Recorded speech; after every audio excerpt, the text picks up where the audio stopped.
You clicked on this video because you're succeeding without support, or maybe you're trying to, and it feels impossible. Carl Jung spent decades studying people who broke through alone, and what he discovered will change how you see isolation forever. Most people think zero support is a disadvantage. Jung proved it's the only path to real power. This isn't about motivation. This is about a psychological transformation that most people will never experience because they're too afraid to face it. Think you can handle what comes next? We're wired to seek support. It's in our DNA. Jung called this the collective unconscious, a deep psychological structure that connects all humans through shared instincts and patterns. One of the strongest patterns is the herd instinct. We feel safe in groups. We feel validated when others agree with us. We feel strong when we have backup. But here's the problem. That feeling of safety is a trap. When you rely on support, you're not just depending on other people. You're depending on their approval, their rules, their limitations. You're staying psychologically young. Jung had a term for this. He called it the mother complex. It's not just about your actual mother. It's about any system, person, or group that you look to for protection and validation. When you cling to support, you're essentially refusing to grow up. You're saying, I can't do this alone. I need someone to tell me I'm okay. I need someone to catch me if I fall. And that need, that dependency, keeps you trapped in a state of permanent childhood. You never become your own authority. You never fully individuate. Individuation is Jung's word for becoming your true self.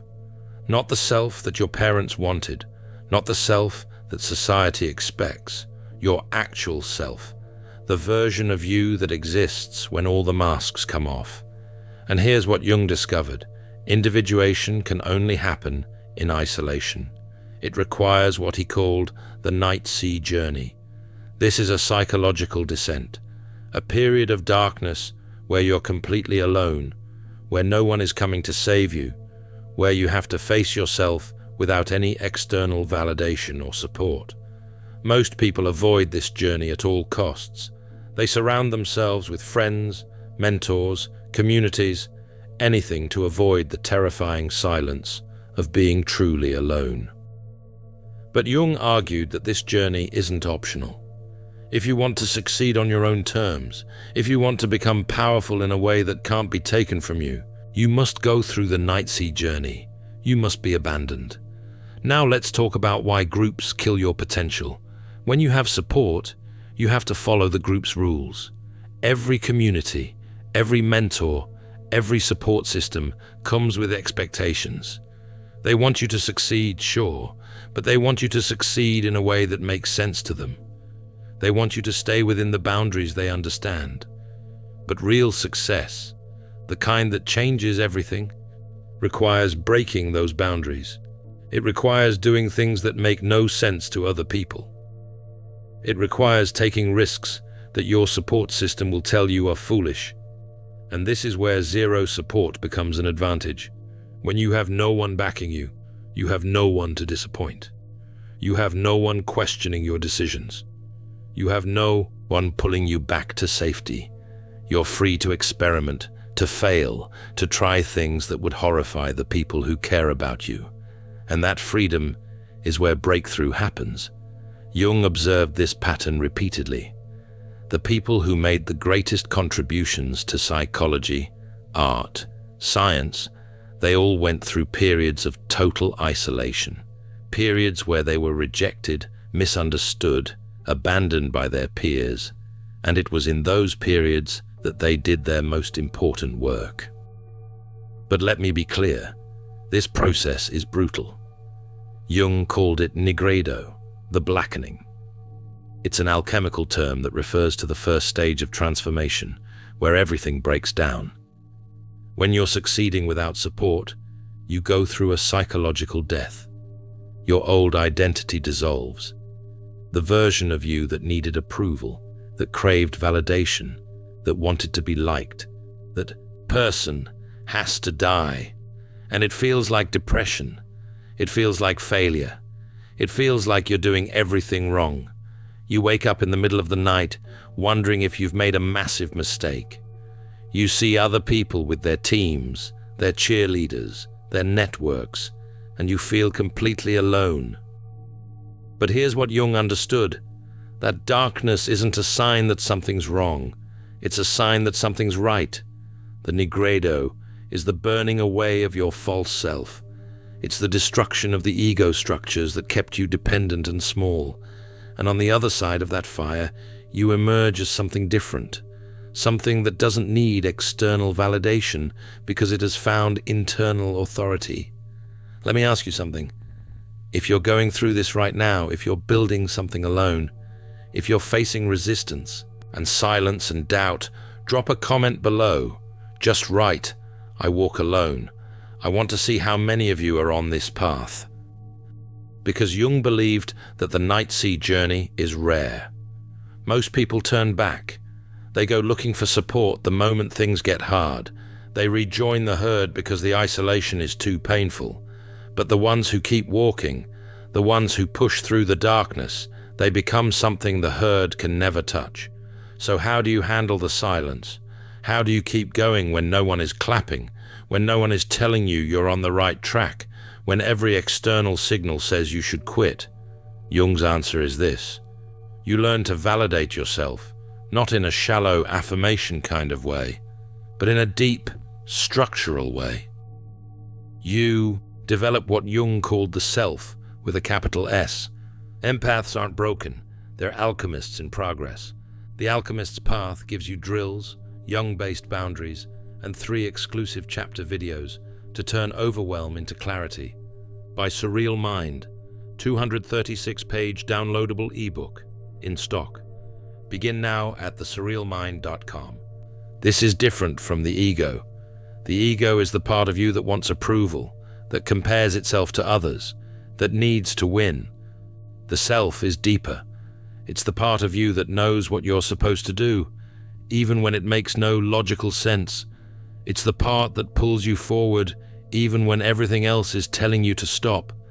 And the self only emerges when the ego is starved, when you stop feeding your need for approval, when you stop checking for validation, when you stop looking outward for confirmation. That's when the self wakes up. That's when you start to hear a different voice, a voice that doesn't care what anyone else thinks, a voice that is utterly certain about your path even when no one else can see it. This is the moment that separates people who succeed with zero support from people who give up. Jung called it the crisis point. It's the moment where the pain of isolation becomes unbearable, where every rational part of you is screaming to quit, to go back, to find a safer path. And this is the moment where most people break. They go looking for a mentor, a partner, a group, anything to escape the crushing weight of being alone. But here's what Jung observed.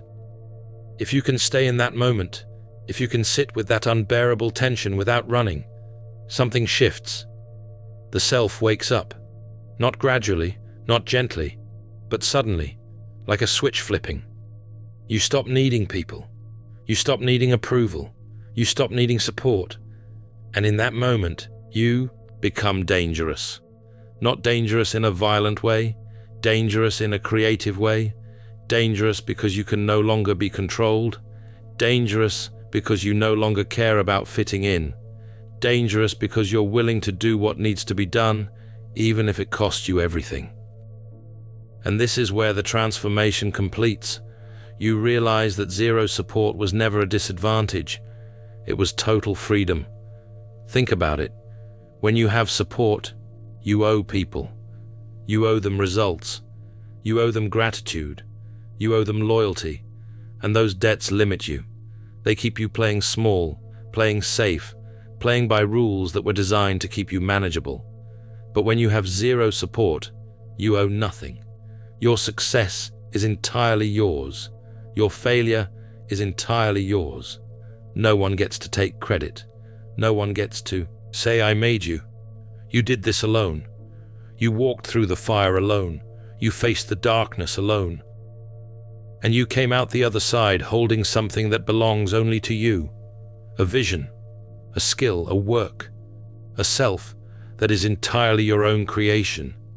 And that changes everything. Because now you're not just successful, you're sovereign. You don't need anyone. You don't need validation. You don't need permission. You can simply do what you came here to do. But let's be clear about something. This doesn't mean you become a hermit. Jung didn't advocate for total isolation forever. What he advocated for was going through the isolation so that when you come back to people, you come back free. You come back as someone who chooses relationships instead of needing them. And that shift makes you a leader. Not because you're trying to lead, but because people sense that you're not looking for anything from them. You're not trying to impress them. You're not trying to use them. You're simply doing your work. And that authenticity draws people in. They can feel that you've been through something they haven't. They can sense that you've faced the darkness and survived. And they want to follow you, not because you need followers, but because your presence reminds them of what's possible. So let's talk about how to maintain this state. Because once you've touched the self, once you've tasted that freedom, you can easily lose it. Jung warned about this. He called it inflation. It's what happens when the ego tries to claim the achievements of the self. You start thinking, I did this alone. I'm special. I'm better than everyone else. And the moment you start thinking that way, you've lost it. Because now you're back in comparison mode. You're back in validation mode. You're back in the game of needing to prove yourself. The way to avoid inflation is to remember where the power came from. It didn't come from you, at least not from your ego. It came from your willingness to dissolve. It came from your willingness to be nothing, to fail, to be rejected, to walk alone. The power came from the death, not from the resurrection. And if you can remember that, if you can stay humble while being powerful, you can maintain the state indefinitely. Consider a narrative illustration based on patterns Jung observed throughout his work. Imagine someone who started a project with no funding, no network, no credentials. Everyone told them it wouldn't work. Everyone said they needed a team, investors, mentors, the whole support system, but they kept going. They worked in silence. They failed repeatedly. They went through months where nothing worked and no one cared. Every morning, they woke up to silence. No emails of encouragement, no messages checking in, no one asking how it was going. Just them and the work. And in that silence, something shifted.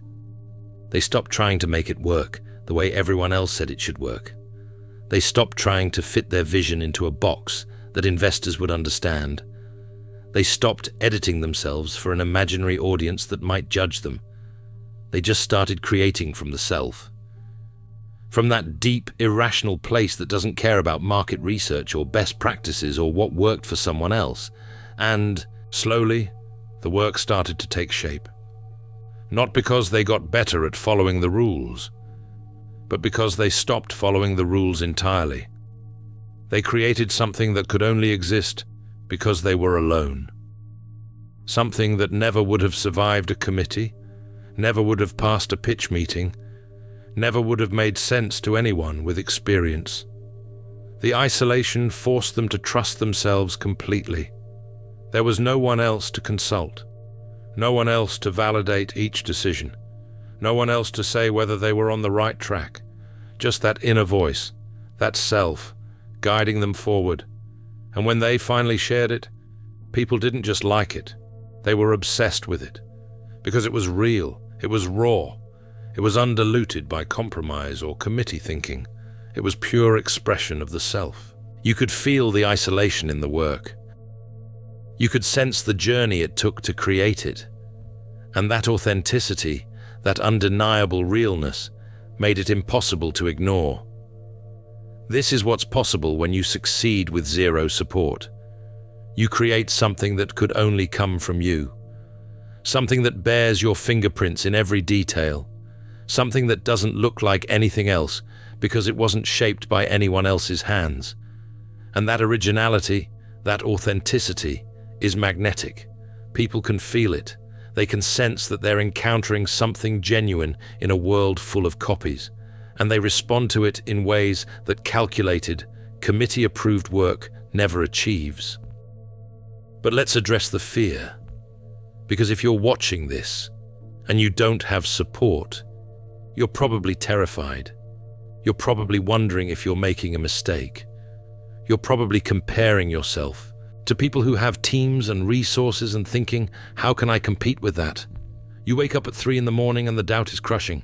You see their social media posts, their team photos, their funding announcements, their partnerships, and you look at yourself, alone in a room, working on something no one has seen, something no one believes in yet, and the fear whispers, you should quit. You should get a real job. You should find a co-founder. You should stop being so stubborn and ask for help. And in those moments, Jung would tell you something crucial. That fear is not a warning. That fear is information. It's showing you where the transformation is happening. The parts of you that are afraid, those are the parts that still need external validation. Those are the parts of the ego that haven't died yet. Those are the parts that want the comfort of the herd. And the fear gets louder right before the breakthrough. Jung observed this pattern constantly. The crisis point, that moment of unbearable tension, it always comes right before the self emerges. So when the fear is screaming, when the doubt is overwhelming, when everything in you wants to run back to safety, that's actually the moment to lean in harder. That's the moment to go deeper into the isolation. That's the moment to trust the process. And the answer is you can't. You can't compete on their terms. You can't out-resource them. You can't out-network them. You can't play their game. But you can play a different game. You can go deeper. You can be more real. You can take bigger, creative risks. You can move faster because you don't have to convince anyone. You can pivot instantly because you don't have investors to please. You can experiment wildly because you don't have a reputation to protect. You can be brutally honest because you don't have partners to offend. You can kill your darlings without negotiation. You can start over completely if the work demands it. You can follow your intuition into territories that would make a board of directors panic. And those advantages, the advantages of being alone, can produce results that no amount of support can match. Because you're not creating by committee. You're not designing by consensus. You're channeling something directly from the unconscious to reality without filters, without middlemen, without translation. Then, Jung believed that the individual who has completed the night sea journey becomes more powerful than the collective. Not because they're smarter or more talented, but because they're free. The collective is bound by its own rules, its own fears, its own need for consensus. But the individual who has faced the darkness and survived, they're bound by nothing. They can see possibilities that groups can't see. They can take actions that committees would never approve. They can create futures that consensus would reject. And that's the ultimate advantage of zero support. You're not limited by other people's imagination. You're only limited by your own courage. So here's what I want you to understand. If you're alone right now, if you're building something without support, you're not behind. You're not at a disadvantage. You're in the exact position where transformation happens. You're in the fire. You're in the Nigredo. You're in the night sea journey. And yes, it's dark.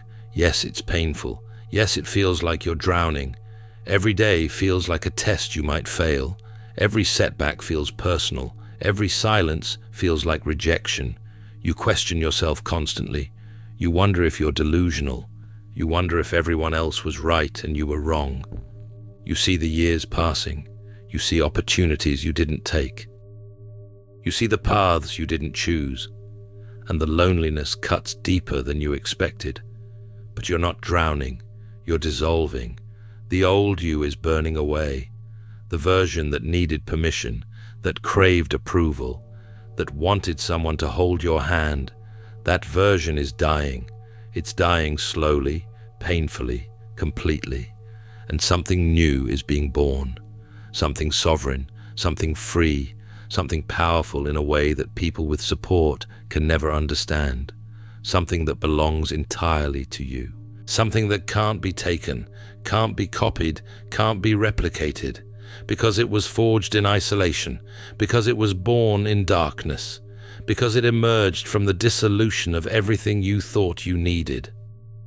And when you come out the other side, when you finally break through, you'll look back on this time and realize it was the most important period of your life, not because of what you achieved, but because of who you became, because you became someone who doesn't need support to succeed, someone who can walk alone without flinching, someone who can face the darkness and keep moving forward, someone who answers only to the self, to that deep inner authority that can't be bought or borrowed or given by others.